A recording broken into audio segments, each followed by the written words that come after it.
Welcome back to the Boardman Black and Gold podcast. This week, we defeated at least one Ohio team. The Pittsburgh Steelers defeated the Cincinnati Bengals by a score of 44-38, the highest scoring game in the NFL this season, and the most yards that we have had in a game since 2018. So, your little chatter last week, David, about this team feels a little different. 2018, you keep saying 2018. I think you say 2018 every single episode, and it's definitely getting to that point, I think. So, I mean, a pretty incredible win. So, I mean, we were just saying, like, where the heck do you want to start with this one? Because there's a lot that went on. Yeah, there was a lot of good, some meh, but it was almost all good. I'd say, since it was the shining star, if you want to talk about the offense to start, we could definitely do that because that was definitely the brightest star out of everyone. I would say so. That would make a lot of sense. And I think the funniest thing about it is that the offense actually started pretty poorly with the pick six to, who's it, Cam Taylor-Britt? How the heck did he manage that? Well, I don't know. They were saying how he's been benched this year and he's like worked his way back in, and to be fair, it's a penalty. First off, our offense was making a good drive up until that pick, and I think that one thing, the score was did it end up being a 7-point or an 8-point score? 6-point game, yeah. Okay, 6-point. So, it looked close. However, there was that play. There was a couple other things that happened where it's this game really wasn't as close as it looked. In my opinion, but yeah, it started out, after throwing that pick, I was like, oh gosh, are the wheels about to run out? And are we just going to spiral? Because normally we would do that, of recent years, but I mean, it's like it didn't even happen. And we went right back in there and George Pickens scored the very next drive. And I mean, yeah, our offense, I don't even remember our punter being out there maybe one time. Waitman punted once. Yeah, and so our offense was just so efficient. And it was encouraging to see that, part of the efficiency was not just Najee in the run game. It was Cordell Patterson and Jalen Warren also getting reps in. And I liked one other thing that I liked offensively was it really did look like we were looking at what they were doing and taking advantage of it. The first half, there was at least 5, maybe 8 plays where it was our running back is in the middle of the field, sitting there wide open. Let's throw it to him and get 10 yards. And we did that so many times. And so it was cool to see we were actually taking advantage of something, whereas I feel like it normally kind of goes in reverse. Yeah, that's a great point. And I was thinking the same thing. I was really pleased with all the checkdowns, especially to Najee. He had 6 catches for, I think, 54 yards in the game.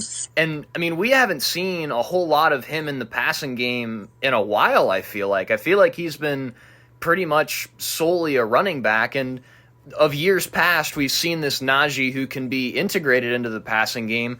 And we saw this game. It's when you can get him space, he's going to shed tackles all over the place. He's not running into a rugby scrum all the time and, fighting to gain and just maybe get 1 or 2 yards. If you give him an open field, he's going to make people miss. He's going to run through people. And he had a couple of nice, really long runs after the catch on a couple of those little checkdowns. So I think that that's important to kind of take note of. And I hope that Arthur Smith sees that and says, okay, if they're not going to have anybody in the middle of the field, let's keep Najee, just kind of sitting there, give Russ that option. And we saw later in the game that opened up the deep ball a good bit because we had a moon ball to George Pickens. Van Jefferson had a big catch. Yes. And I think that's the strategy, I think, moving forward. And I was hoping that was going to be the case. And we kind of started to see that in the Browns game, but I think it was fully realized this week. And the thing that I want to just, I don't know, and maybe encourage Arthur Smith to do is don't think that you have to work backwards. Don't think that we have to go deep over the top early in the game, because I think what we did this week when we are checking it down to Najee, when we are completing those short passes, it does open that up later. And I think later in the game is when those big shots are going to mean the most, especially in a high-scoring shootout type of game that we had this week. I think that's like important moving forward, especially with the good offenses we're going to be playing here pretty soon. And I mean, Joe Burrow, he kept them in the game, honestly, and that was a little scary towards the end when they started to kind of get their way back into it. But I think like that's another little feather in the cap now is, hey, we won a game where we gave up 38 points. Like, when's the last time we've done that? I can't even begin to think when the last time that was. So a lot of really encouraging stuff from the offense. And I mean, like you said, Najee, I mean, had a great game. There was one thing, I don't know if you saw this clip, but did you see when he came out of the game, he kind of came up limp after one of those runs? Did you ever see what happened or what he said about what happened? I didn't. I remember seeing, like, I think it was a toss play, and, like, he ended up getting 10 yards on the play, but, like, you could just tell that he was, like, out of gas or something, or I don't even know. And then he was just over on the sideline, but I don't know. What did he say? So in his press conference, somebody asked him about that, and he said, yeah, I was eating Thanksgiving with Pat Freiermuth and his girlfriend, and whatever Pat Freiermuth's girlfriend brought, he was like, it tasted so good, and I ate way too much of it, and I don't think I realized it until I was in the game. And then he's like, I got sick during the game, and like that was the reason behind it, because Najee and Freiermuth are like best friends, and so it's funny how like his girlfriend was almost like sabotaging the game. I was thinking like, oh my gosh, what is happening to Najee? Because he was doing so well at that point, and I'm like, if we lose him now, then the season's over. It is completely over. But I thought it was funny how it was like Pat Freiermuth's girlfriend was the cause of all that. Yeah, I was also similarly like, oh my gosh, like, is he done? Is like, what's going on? But to know that it was just that is very comforting and quite hilarious. Yes, I thought so too. Yeah, and yeah, I mean, offensively, overall, I guess we just don't have as much to talk about offensively because of how good everybody was. Like, there wasn't anybody that necessarily played bad. I do have some critiques, but it's kind of as a team overall, so I'll kind of wait till the end for those. But yeah, offensively, I mean, Russ had his best game yet. He threw for the most yards in his entire career. Like, for I think it was the most in the first half. I thought it was maybe second most in his career, but regardless, I thought I saw something that said it was first, like career high, and I was like, you've got to be kidding me that his career high passing yards is with the Steelers. But I'm not sure. I could double check that right now, actually. I think that what it was it was a career high first half yards. So he had the most yards in the first half. I want to say he was like 240 some yards in the first half, and then he ended up with 414. So, and I think that was second in his career, which regardless if it is first or second, like that's ridiculous that he's doing it at this age.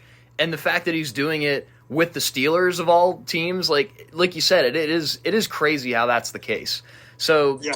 I mean, Russ, heck of a job. And I mean, he made some incredible throws. The one, probably my favorite throw was the one to Freiermuth, the touchdown throw. He eludes the pressure, he gets around, and then he gives him like the shortstop sidearm throw, which I love because he was a baseball player, which is cool to think about. So that was really awesome.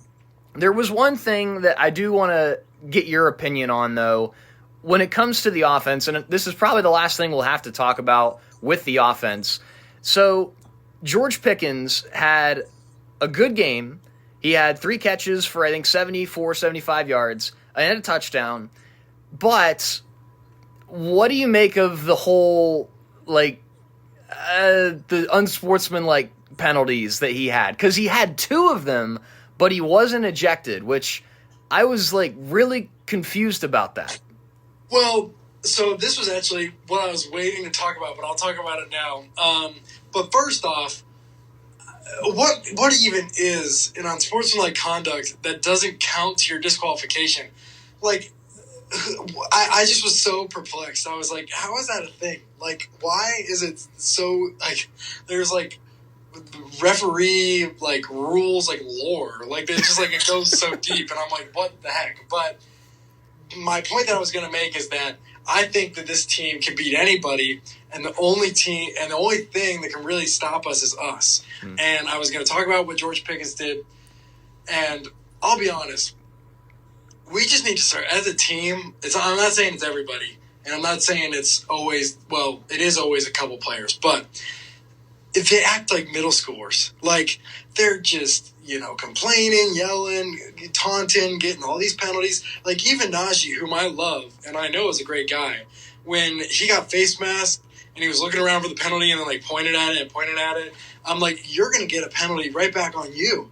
And that ultimately comes down to leadership. And I think that, like, I don't like watching our players act immaturely. Like, there's so many other guys in the league that I watch, and I'm just like, the same, like, sort of thing will happen, like a penalty or something doesn't go their way. And I'm like, oh, there you go. That's how you react, not how the Steelers react. And so I think the unsportsmanlike, especially with George Pickens, and like, I told my dad, one of the ones that George Pickens got, he was, like, confused, and Broderick Jones was, like, talking him down. And I'm like, it's bad when Broderick Jones is the voice of reason. And so I think that as a team overall, it's just a few guys, but as a team overall, like, that just needs to be fixed. Like, you just can't let immaturity ruin a drive or a game. And then kind of going along the lines of just, like, what can stop us. I was, Thursday, Thanksgiving, I was with my fiance's family, and right when one of the family members got here, he was a Bears fan. I'm watching the game. He comes in and watches the debacle that got Matt Abrams fired. And I was like, you know what? Praise the Lord that, like, that would never happen to us. Like, thank goodness that we're not that bad. And then it almost happened to us. And it did cost us a shot at the end zone, but we thankfully still walked away with 3. And I was just so shocked. I was like, I haven't been a huge fan of Mike Tomlin and the way he manages the game, but I never thought that he could do something as bad as that. And it wasn't as bad, but it was still pretty bad. So the point I'm trying to make, just with the unsportsmanlikes and just the coaching stuff like that, is that we just can't kill ourselves. Like, we are a great team, and we've got to take away the immaturity, and I think that we can be so much better if we just take away the stupid that's going on. I don't know what your thoughts are. Yeah, I completely agree. I echo everything that you just said. And I've honestly, I think I've warmed up to Mike Tomlin this year. I think maybe in terms of last year, I'm going the opposite direction, because you had me going on the negative trajectory for Mike Tomlin. I think I'm kind of trending back towards the positive trajectory, but I will say that it does seem to be the case that Tomlin he does have problems with those timeouts, and I don't know if he ever actually tried to justify his decision there, but I was watching with my dad, and there was 15, 16 seconds left, and I think they were at the 25-yard line, so it's not like they're at the 50, And right. My dad and I are like, all right, timeout. And my dad behind me is like, this is like Matt Eberflus. What are we doing? And I'm like, it really is. And so I'm wondering, I don't know what the remedy to that is. I don't know if he needs an advisor, because I know a lot of teams have coaches advisors, and I feel like that would help. I feel like it would help with challenges. I feel like it would help with, timeouts and that type of stuff. I think that Mike Tomlin is again, he's going on a positive trajectory, which is good, and that's going to be necessary for our success.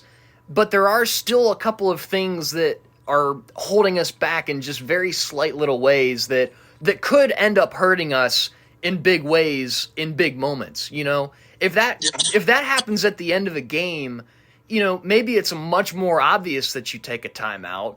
But if you look in retrospect, like you said, this was a 6-point game, and if things go a little bit differently, the difference between 3 points and 7 points there at the end of the half, especially with the way that game was going, because the first half took like 5 hours, it felt like, because it was just, one team goes down and scores, the other team goes down and scores, the other team goes, and it was back and forth. Both defenses were Swiss cheese the entire time, and you're thinking 4 points might be very meaningful in this game. So that's why I feel like, again, I think you've talked about it before, it's like the feel of the game. Like, Tomlin just doesn't seem always to have a good feel on what's happening. And that was one of those where it's like, I think every Steelers fan from their couches, you're like, time out. And you wonder why they take the timeout with, 3 seconds left. So I don't know. I don't know if I'm not willing to overly criticize him in that way, but it is definitely worth noting. And I think it is something that I hope that they find a remedy for, whether that is hiring an assistant or something like that. I don't know exactly how you do that, but something does have to happen with that, I think. Yeah, and I think I agree. I think that, with challenges and timeouts specifically, it's always been an issue with him, and I think he would benefit so well from getting an assistant for that. And also, I don't know if they have it now. Most teams do also, with the challenges, have somebody looking at replays. And they're, in the ear, and they're like, yes, challenges or don't. So I think that he could benefit from those kind of things. I think, again, though, it kind of points back to his, I don't know what word I'm looking for, but theology or mantra of leadership, where he does believe that it's a lonely road, and that when you're on the top, you're by yourself, and you got to figure things out. And I don't agree with that. And who knows, maybe his eyes will be open more towards the fact that, a guy being able to call the timeouts for him would be helpful. But, I'm not, overly criticizing, I don't think. And I do think that, I agree, I'm not on a negative trajectory towards him. I think my opinion of him stayed the same as, he's a good enough coach, but I just don't know. We'll see. I'm hopeful for this year. But kind of looking towards the defense, so yes, they gave up 38 points. But I think there's a lot to be hopeful with this defense. And I would say the number one reason to be hopeful is that TJ Watt was found and had 2 huge plays. Yes, he did. And opposite of him, Nick Herbig had an equally impactful play. And I don't know if you've been watching. Are you watching Hard Knocks at all? I haven't yet. I know it's only one episode out. I don't know. I've never watched Hard Knocks, and I really don't plan on watching this one either. Maybe it was just a mic'd up clip. I'm not sure. But Tomlin was talking to Nick Herbig in practices and study sessions this week, and he was saying, "Hey, when your time comes, you have to get him." And he was matched up with Orlando Brown, who is he's a Pro Bowl offensive lineman, and he's you're going to get around him at some point. And at that point, when he did have that strip sack for the scoop and score, that was the moment. And he came over to the sideline, and Mike Tomlin was I'm not going to be surprised, because this is expected. This is where you need to be. And I really liked that interaction, because I think it's eliciting a lot of confidence, especially in Nick Herbig, who really, for all intents and purposes, is our third edge rusher. I mean, behind Watt and Highsmith, he's the third guy. And to see him have success opposite of Watt in the same game is really encouraging. And like you said, for Watt to kind of get home, and he had 2 sacks in this game as well. I think he had 2. Yes, 2 sacks and the 1 strip sack. So that is you've been talking about it for a while, and I mean, what it's been 3 weeks since he's had a sack, something like that. Something like that. It's been a while. Yes, so that is you're absolutely right about that, and the fact that they were getting pressure early on, and it wasn't getting home to the quarterback, but it was forcing Joe Burrow to make a lot of quick throws, and that was helpful early on. And I don't know. I don't really. Is the Bengals offensive line just bad this year? Is that a problem for them? I don't know about that. I'm not sure either. I know that it was horrible a few years ago, and I thought that they were trying to make it better. But yeah, we were able to kind of have our way with them.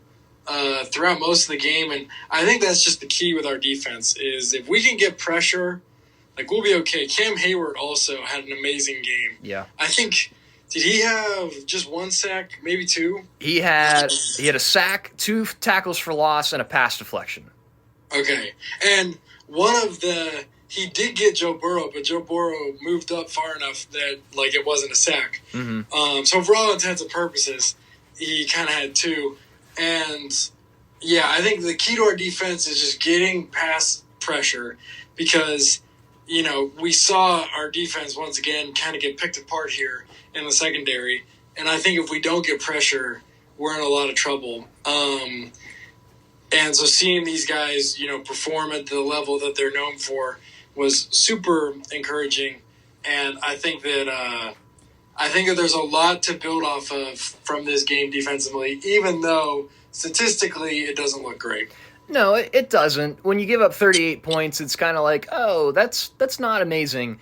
Right. There is another thing, too. So, kind of with George Pickens, it doesn't have anything to do with drama, but we've talked about him a couple times. Joey Porter Jr., I think, had 4 penalties in this game, and I think he probably had 6. I think 2 were declined, and one of them was ironically on the touchdown at the very end of Jamar Chase, because he was holding Jamar Chase, and Chase still made the catch. So, what do we do? What do we do with JPJ? Because we're going to be playing Devontae Smith, AJ Brown, Xavier Worthy. I mean, oh my gosh, I can't even imagine what's going to happen there. We're going to be playing some good wide receivers here pretty soon. How do we fix Joey Porter Jr.'s tugging problems?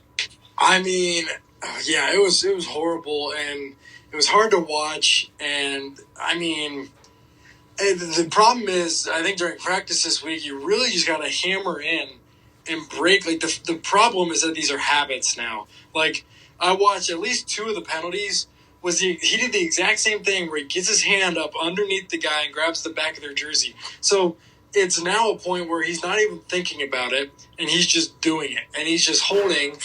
And so now it's now you've got to break that down and rework the whole thing. And I don't know if it'll be fixed this upcoming week, but I really do hope it is because that was another thing that I was going to talk about when it came to penalties and stuff like that is just killing us and so unnecessary. The one was not catchable. Not a catchable ball. And he was like, you know what? Let me just tackle a guy. And it's just I don't understand what goes through the head sometimes.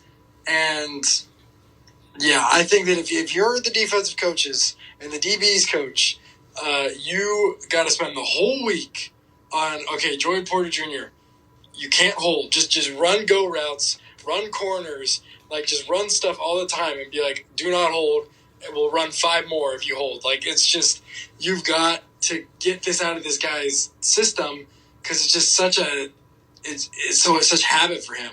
So hopefully they're able to kind of break this habit that he has. That's a good breakdown, and I didn't really even. I mean, you're the football brain. You see that, and that's really good to kind of pick up on. Because I mean, I wonder if it's just I mean, I really didn't know what it was, but now that you say the word habits, I can totally see where you're coming from now, and that makes a whole lot of sense. And that's the problem is when you get to that point of where you've established a habit, then it's hard to break that once you've established it. Because I think there's a saying, it's it takes 30 days to create a habit or something like that.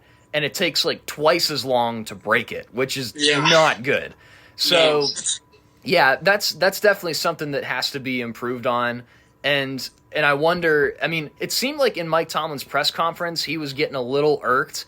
One with George Pickens and also with the tugs from JPJ. So it seems like he's getting a little fed up with it. And, I don't know what goes on behind the scenes during practice, but I would think that what you kind of said is probably going to happen this week. You're just going to work on it all this time. And if you hold, then you're going to do it again.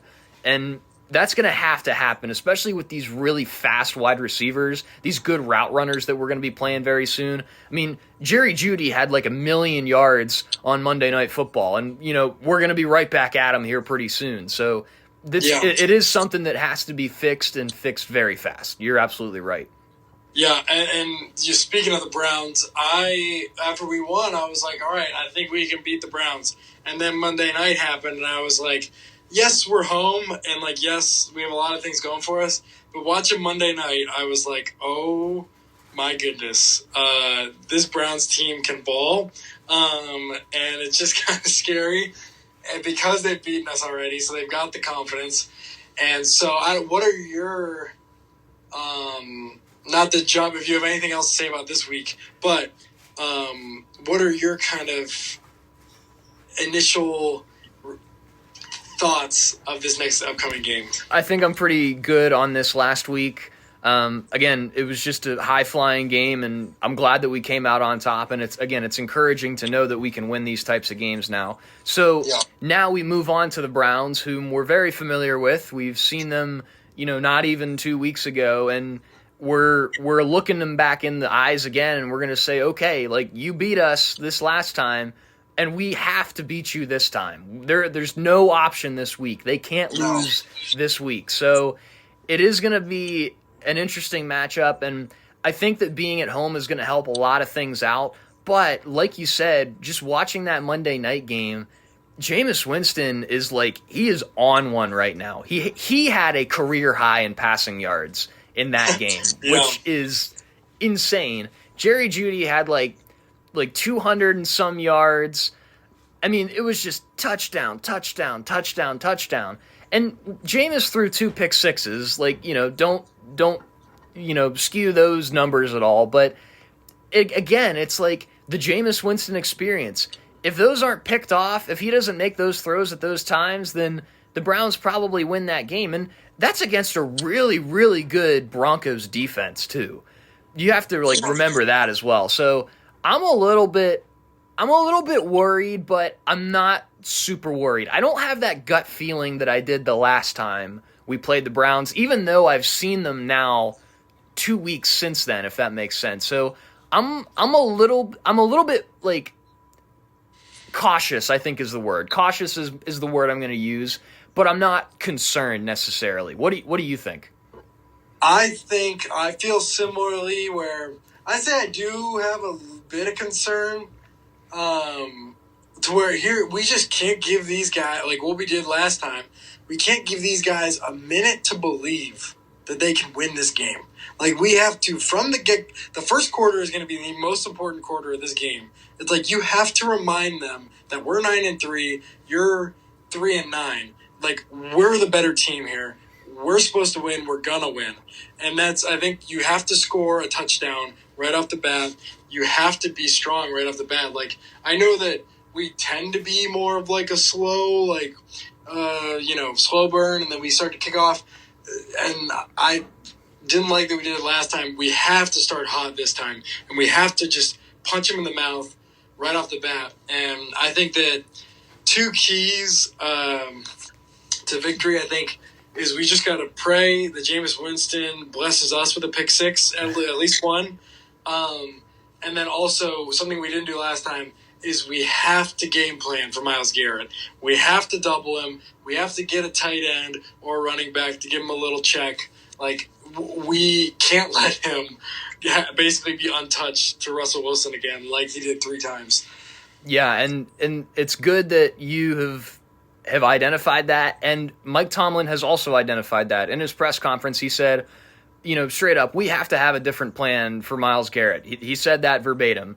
And then the other thing about it too is, they do have to get off to a quick start. They can't start slow, because hope is the only thing that drives the Browns. Talent does not drive the Browns. Hope is the only thing that drives the Browns. And Jameis Winston is really good at making you hope. He's really good at making you believe. So you can't give them an inch, because they'll take a yard in this game. And it's really funny. You said that we have to pray that Jameis gives us a pick six. Did you say that intentionally with the word pray in there?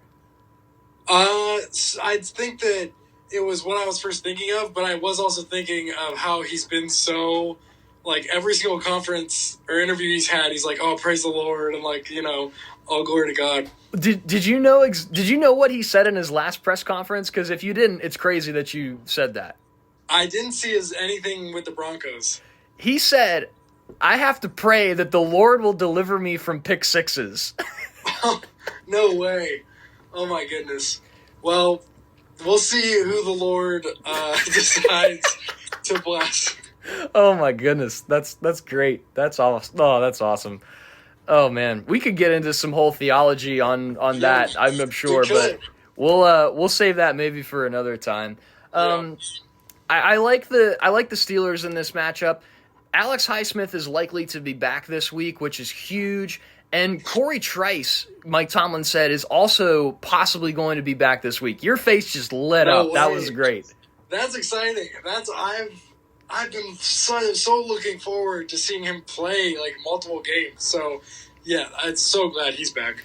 Now, the only injury that's really, I would say it's fairly concerning, is Calvin Austin. He's still in concussion protocol, and I mean, he's had some really good games recently, and he's becoming that deep threat, that shifty route-running wide receiver that Russ can find over the top when that stuff breaks down like it did for his touchdown this last week. So I really hope that he's okay, and if he's not, I don't know who you really replace him with, if that makes sense. I guess maybe Ben Skoranek, I don't know, but that's definitely a hole that would be a little concerning, especially with how nicely the offense worked this last week. So with that information, that's kind of all the information I have coming into this one.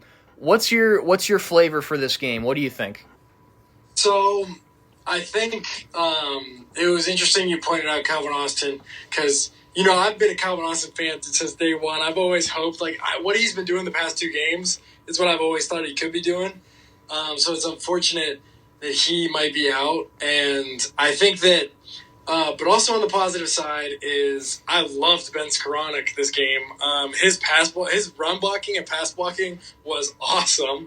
He ended up even drawing a penalty from Mike Hilton, which was pretty cool. And I think that the key to that is, I would be comfortable putting Ben Skoranek there, but also being if Calvin Austin's out, maybe we let Mike Williams touch the field and kind of see what he goes with that. But I think that we can make up for it if he is to be out. And I think that this is going to be – I think it's going to be a high-scoring game. I think that our defense is still trying to work some things out. Still not, perfect or like what it was in the beginning of the year. And I think our offense keeps humming. I think it's going to hum a lot better than it did when we played Cleveland last time because of the lack of weather and we're home and we've got revenge on our mind. And I do think Jameis is still going to sling it, and I think he's going to sling it all over the place. And I think that, you live by the sword, you die by the sword. And he tends to die by the sword, but before he does, he tends to get a lot of points. So I think that it's going to be a higher scoring affair, not like last week with the Bengals, but I think we're still going to come away with a win. I think it's going to be close, but we'll put it away at the end. I think we're going to win 34-24. Okay, 34-24. All right, 34 points. That's interesting. Okay, so here was my thoughts on this. I was trying to process your mindset into this, and it's interesting because I have a very similar mindset because I think there's a narrative to be created this week.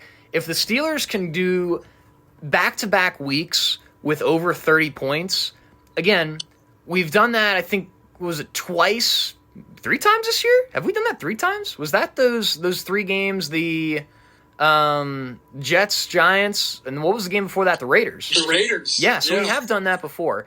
I think that the narrative is going to be okay, we've seen what Russ can do with the Steelers. We've seen a lot of the very good things that he's done, and I think that the media is going to see this week and say, okay, I think that the Steelers' offense is legit, and the only question mark moving forward to really determine their contention for a Super Bowl is what is their defense really made of.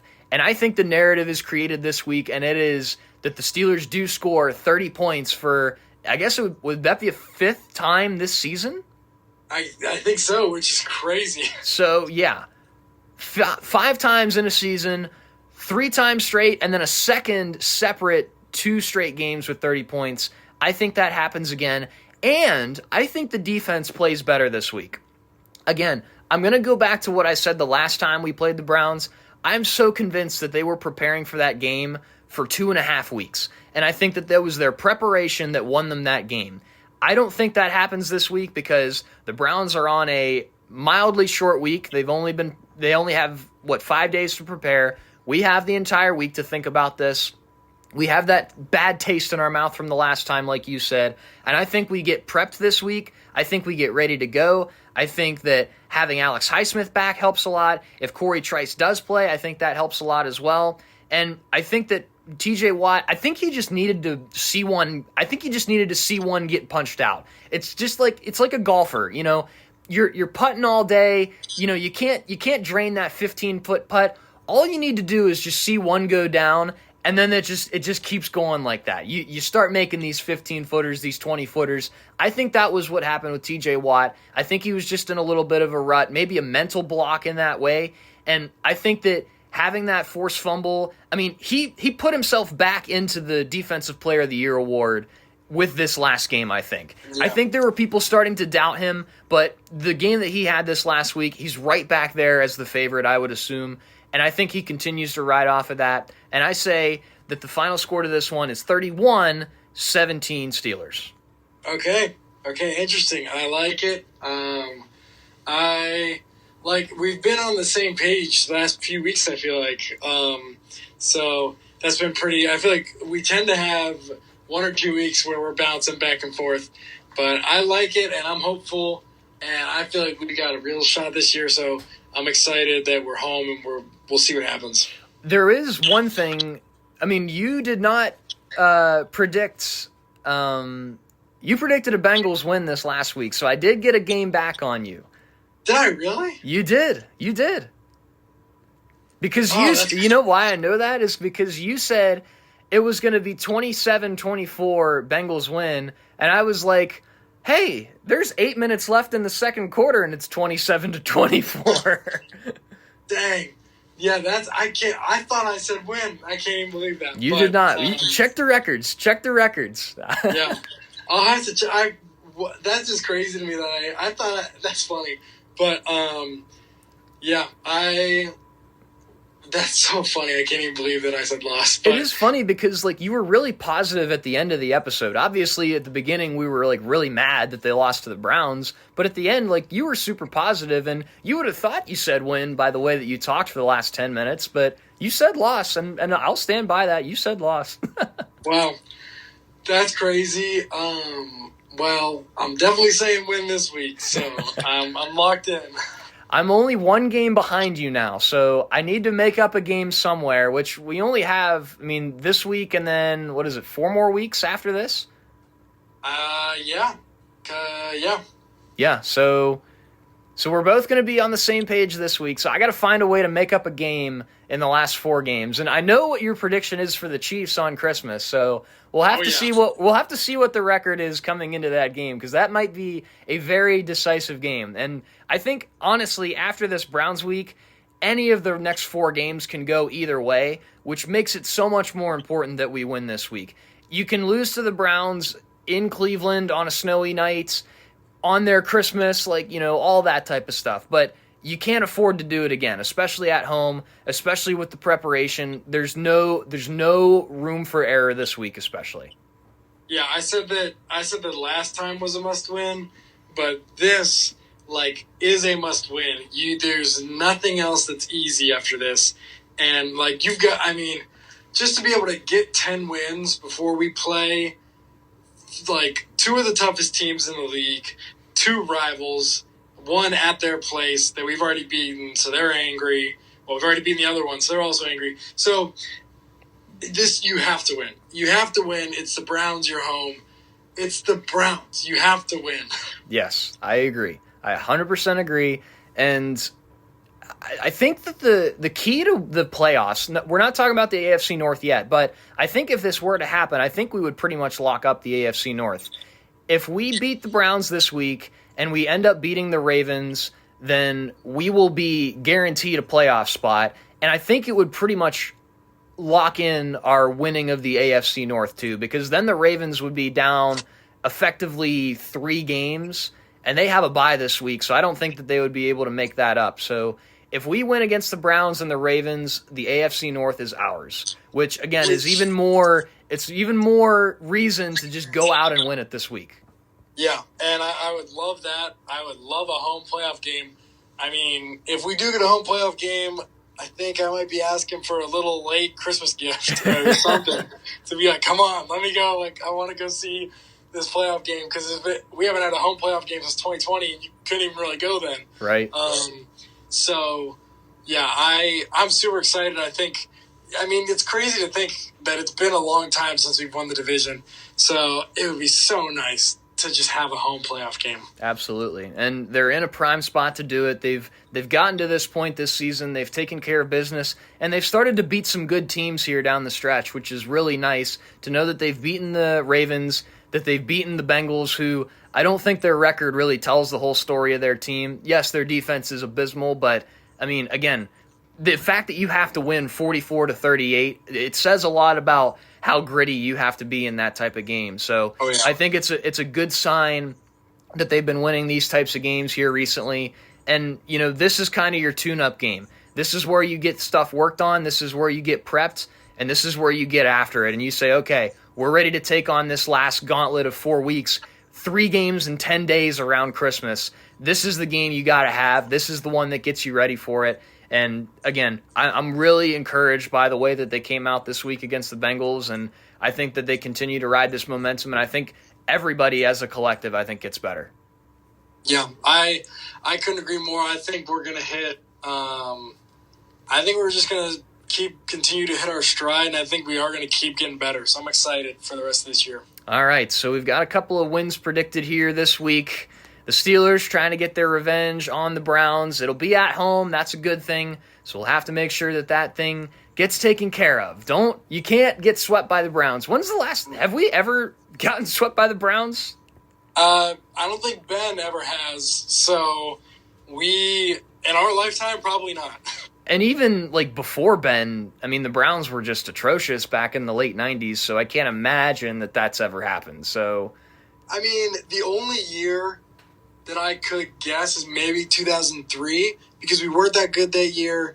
And, like, the Browns, we beat them in the playoffs in 2002. So that would probably be the only, ever since they came back, they would probably be the only time that may have happened. But I don't think, I feel like I can't remember it ever happening. I mean, it surely can't happen this time around. In the year 2024, with the Steelers having their best year, I mean, we can pretty confidently say that since 2018, this is the best year that they've had. So there's no reason for them to lose this week. And I really hope that we're not buttering them up too much so that they do. And I don't want to get too ahead of myself. But, again, cautious is the word. I want to be very cautious, but I'm not concerned. And I think that's kind of the mindset that I'm going to take into this week. And I hope that that's the way that a lot of Steelers fans and even the Steelers themselves, I hope that they treat this week with caution, not with arrogance. Go in with a little bit of like, okay, these guys did beat us, but you are the better team. George Pickens said it. You are the better team.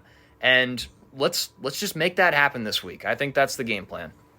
Yeah, I agree, and I'm excited to see what happens. All right. Well, again, Zane and David, a couple of wins. We're in good shape, and hey, we'll be back after this week. Hopefully it's after a Here We Go Steelers win. And as always, the Boardman Black and Gold podcast is sponsored by Zecca Enterprises, crafting furniture solutions in northwestern Pennsylvania. Call 910-777-3871 to learn more. And again, get this win. Do not lose to the Browns. No. You cannot get swept by the Browns. No. Everybody listening, don't do this.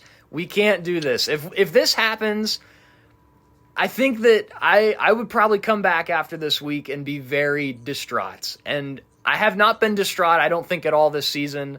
And again, I've been very positive this year. I would be very heartbroken if we found a way to lose this one. I would be too. My Mike Tomlin disgust would probably be on full effect. Well, hopefully we don't have to figure that out. So right. I think that, again, even this week, I think you were critical of Tomlin, but you're not bashing him in any way. So let's keep to that. Go ahead. You can't deny success. We're winning. It's looking good. Like, I'm not going to be, arrogant or prideful because I once said, and I, still am not a huge fan of him, but, like, I'm not going to be prideful and I'm like, well, no, I said that he stinks, so it's not his reasoning that we're doing good. Like, no, it always comes to the head coach. So we're having a lot of success and it's looking good. So, yeah, he's doing a good job right now, but we'll see. I'm excited. So I haven't hated on him in a while, I feel like, and, it feels good. So yes, we love positivity. The more we can be positive, the happier our lives always are. And the more happy our lives would be if the Steelers would win this week. So that's what we're hoping for. As always, Zane and David on the Boardman Black and Gold podcast. Thanks so much for listening, and we'll be back next week for the breakdown of this Browns game, and then, hey, it's straight on to Baltimore. We got a lot of work to do here coming down the final stretch of the season. As always, once again, thanks for listening, and we will see you next week.